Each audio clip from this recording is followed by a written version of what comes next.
Bien-aimés frères et sœurs, vous connaîtrez la vérité et la vérité vous affranchira. Ça, c'est pas moi qui le dis, c'est la Bible qui le dit. Mais moi, je vous dis mieux. Vous connaîtrez la vérité historique, notamment celle de vos ancêtres kémites, et vous aurez une vision globale de ce que c'est que la vraie souveraineté politique. J'ajoute, vous reviendrez à la spiritualité africaine ancestrale et vous comprendrez les enjeux de l'indépendance économique. Et pour terminer, vous accepterez votre identité culturelle kémite et vous obtiendrez deux choses. La première, c'est la paix. La seconde, c'est le développement, à une condition. L'unité de toute l'Afrique noire, l'unité de tous les Noirs du monde entier. Ok, pas tous. Bienvenue sur la chaîne des panafricanistes par essence, par conviction et par excellence. Celle des citoyens kémites par nécessité et obligation de combat. Nous sommes une chaîne qui n'est guidée que par nos ancêtres et rien que par les ancêtres qui appartiennent à l'égrégore du monde noir. Par conséquent, nous ne croyons en aucun Dieu venu de l'étranger. Toutefois, cette vidéo n'est aucunement destinée à inciter à la haine ou à la violence, car nous menons un combat qui est d'abord et avant tout spirituel, intellectuel et démocratique. Ensuite, il est politique, géopolitique et géostratégique. Contre l'impérialisme, le colonialisme, le néocolonialisme et l'endocolonial, qui sont tous qualifiés de crimes contre l'humanité. Nous menons ce combat sur la base du principe fondamental que nous avons hérité de nos ancêtres kémites, qui est celui de la Mahat, c'est-à-dire solidarité, vérité et justice.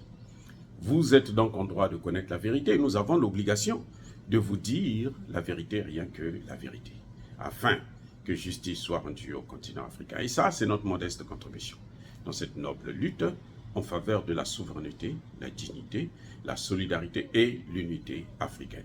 C'est exactement ça que nous appelons le panafricanisme. Bien-aimés frères et sœurs, le président ougandais Yoweri Museveni est en train de mener une guerre dans le silence et presque seul, alors qu'il mène cette guerre pour nous, les Africains et notamment les panafricanistes. J'ai un principe que je réitère encore aujourd'hui, c'est que lorsque un président, fut-il dictateur, il est sincère dans le combat que nous menons, dans les coups qu'il donne à l'Occident, contre non seulement la recolonisation, l'impérialisme culturel, l'impérialisme socio-économique, l'impérialisme financier, l'impérialisme militaire et autres, je serai toujours celui-là qui va saluer ce genre d'action. Mais chaque fois que ce serait contraire à cela, je critiquerai, je donnerai mon point de vue, que ça plaise ou non. Mais en tout cas, tout ce qui concerne les objectifs du panafricanisme, ce que je venais de citer tout à l'heure, je serai toujours de ceux qui nous aident à marquer le point. C'est le cas pour le président Museveni.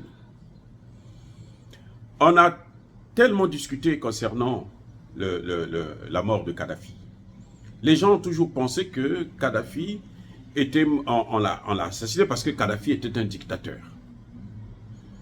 Aujourd'hui, de plus en plus, nous savons que les Occidentaux, notamment les États-Unis, ont même utilisé la chaîne arabe Al Jazeera pour mentir que Kadhafi est en train de tirer sur des populations, ce qui était archi faux, ça n'avait jamais existé. Ils ont créé leur révolution de couleur comme ils ont l'habitude de le faire. Et Kadhafi devait protéger les institutions de l'État parce que c'est lui le président. Et ils ont violé le mandat de l'ONU et ils sont allés détruire toute la Libye. Mais avant ça, il y a un paramètre que le président Museveni nous dévoile aujourd'hui clairement. Et je me souviens bien de cette situation. L'Union africaine avait envoyé une délégation de chefs d'État africains, parmi lesquels Denis Sassou Nguesso. Je dis bien parmi lesquels Denis Sassou Nguesso, de mon pays. C'est pour ça que je me suis souvenu de ça. Je n'avais pas ce paramètre. Ils vont en Libye pour voir comment ils peuvent apporter une médiation entre le président Kadhafi et ses opposants. Et si possible, si ça ne marche pas, ils étaient prêts à eux-mêmes à exfiltrer Kadhafi, sortir avec lui pour aller le protéger ailleurs. Vous savez ce qui s'est passé? C'est ce que maintenant Museveni nous dit. En fait, l'OTAN s'est interposée. L'OTAN a dit aux pays africains que vous ne rentrez pas dans cette affaire. Vous devrez partir. On ne veut pas vous voir ici. C'est nous qui allons régler cette affaire-là. Comment se fait-il que dans votre maison, vous, aujourd'hui, qui me regardez, qui me suivez, dans votre maison, vous avez des problèmes avec un des enfants ou avec votre femme? C'est le voisin d'à côté qui dit, écoute, ce problème-là, ce n'est pas à toi de régler ça, c'est à moi de régler ça. C'est-à-dire que, peut-être même pas vous, parce que si c'est vous qui avez des problèmes, bon, c'est normal qu'il y ait une tierce personne. Votre femme a un problème avec un enfant qui est têtu, qui ne comprend pas.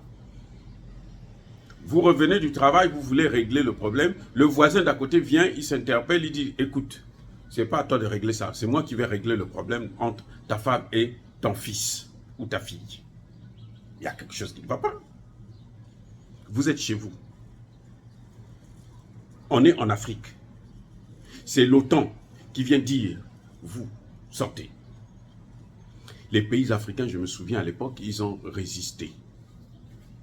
Vous savez ce que les Américains, les Français, autres ont fait? Ils ont commencé à envoyer des obus autour. Et oui. Et les chefs d'État africains, là, on les a fait sortir de la... Mais alors, en catastrophe. Et ils ont résolu le problème. Vous qui aimez bien les appeler là pour venir régler nos problèmes. Là. Ils ont réglé le problème de la Libye. Vous voyez la Libye, non? C'est ça la démocratie. La démocratie à l'occidental, c'est ce que vous voyez en Libye. Ce que vous voyez en Libye là, c'est ça la vraie démocratie. Ce que vous voyez en Côte d'Ivoire, c'est ça la démocratie occidentale. C'est-à-dire que c'est un pays que eux ils contrôlent, ils pillent, ils recolonisent. Aussi simple que ça. Et c'est ça la démocratie selon eux. C'est pour ça que moi j'ai toujours dit qu'un pays colonisé ne peut pas instaurer la démocratie sur son sol. Il n'y a pas de démocratie sans la souveraineté. Si vous êtes un pays colonisé, vous êtes un pays dépendant, vous ne pouvez pas avoir de démocratie.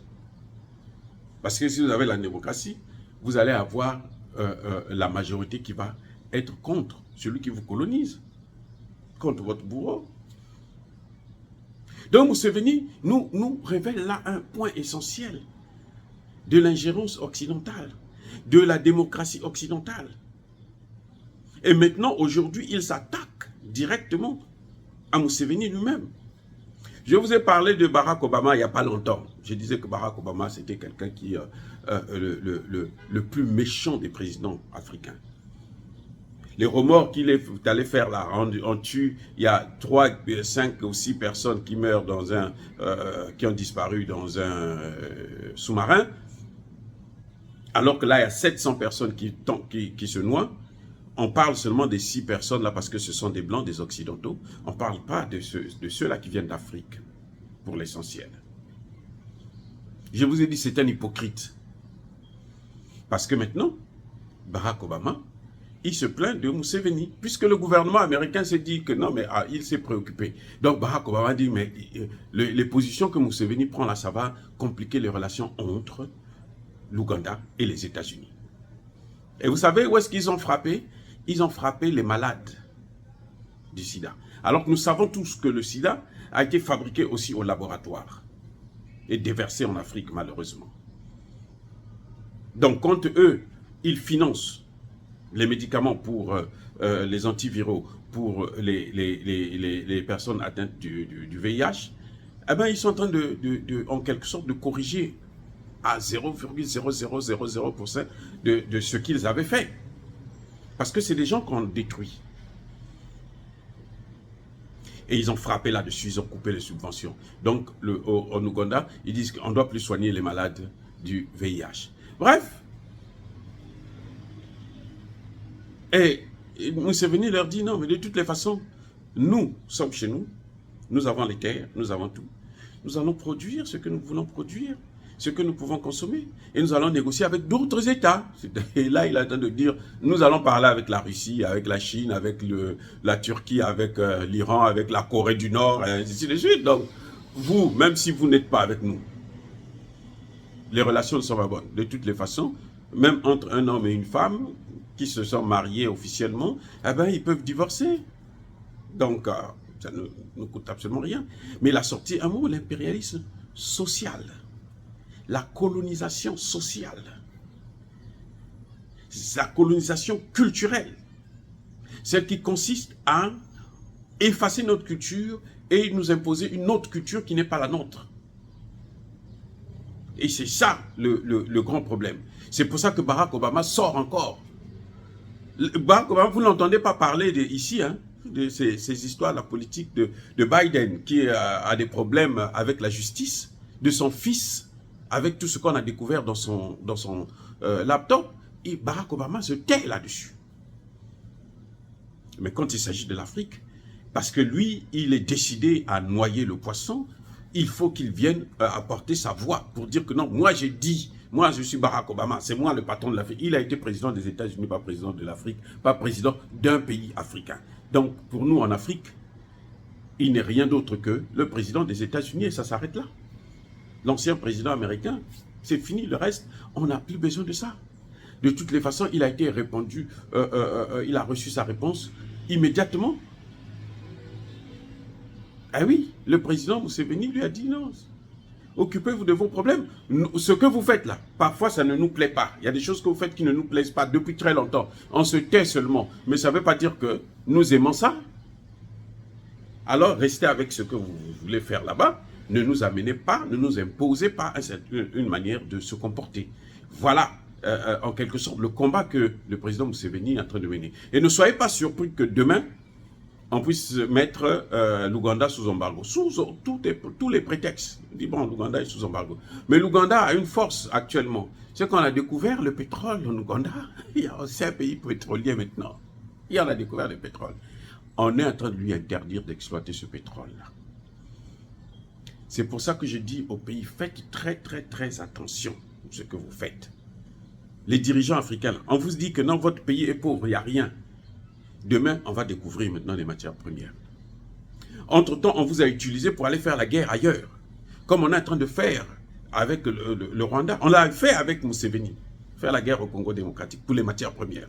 Maintenant, on découvre que lui-même, il a des matières premières. Les mêmes, là, qui l'ont utilisé pour aller faire la guerre au Congo, lui disent, bon, ton pétrole, là, tu ne dois pas exploiter ça. Jusqu'à ce que nous, on décide que, bon, on a fini ailleurs, maintenant, on vient prendre ici. Voilà comment on arrive à plonger nos pays dans des situations terribles. On a fait croire au Burkina Faso qui n'avait pas de matière première. Donc, le Burkina Faso ne pouvait que servir de base pour la formation des terroristes et des rebelles en Afrique de l'Ouest. Ils l'ont fait en Côte d'Ivoire, au Mali, ainsi de suite. Aujourd'hui, on découvre des matières premières au Burkina Faso. Vous voyez comment on a manipulé un pays et ce qu'ils ont fait ailleurs, ça revient encore chez eux-mêmes. Museveni, ce qu'il a fait ailleurs, ça revient chez lui-même d'une autre manière. Il est en train de payer ce qu'il avait fait. Et c'est dommage pour la population ougandaise. Mais nous sommes avec ce peuple. Nous sommes avec nos frères et sœurs de l'Ouganda et nous soutenons le président Museveni dans cette affaire parce que ce combat-là, c'est notre combat. C'est nous qui sommes attaqués en l'attaquant. Dire cela, c'est inciter à la haine ou à la violence, non. Yaba colère, veille, Yamalembe. Encore une fois de plus, bien-aimés frères et sœurs, soyez bénis. Soyez abondamment bénis par le Dieu des Kémites et par nos ancêtres angélisés. Mais que tous ceux qui persécutent le continent africain le pillent et le déstabilisent, qu'ils soient noirs, blancs, chinois, arabes, indiens ou qui qu'ils soient maudits, punis, foudroyés, neutralisés, effacés, écrasés par ce Dieu des Kémites et par nos ancêtres angélisés. Vive l'Afrique éternelle, j'ai dit et j'assume.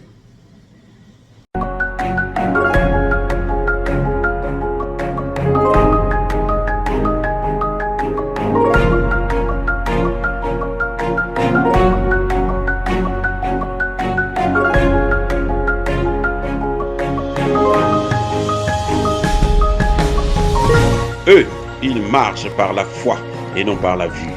Mais moi, je vous conseille vivement de marcher par la connaissance scientifique et historique, notamment celle de nos ancêtres kémites, par les 5 sens et par l'intelligence.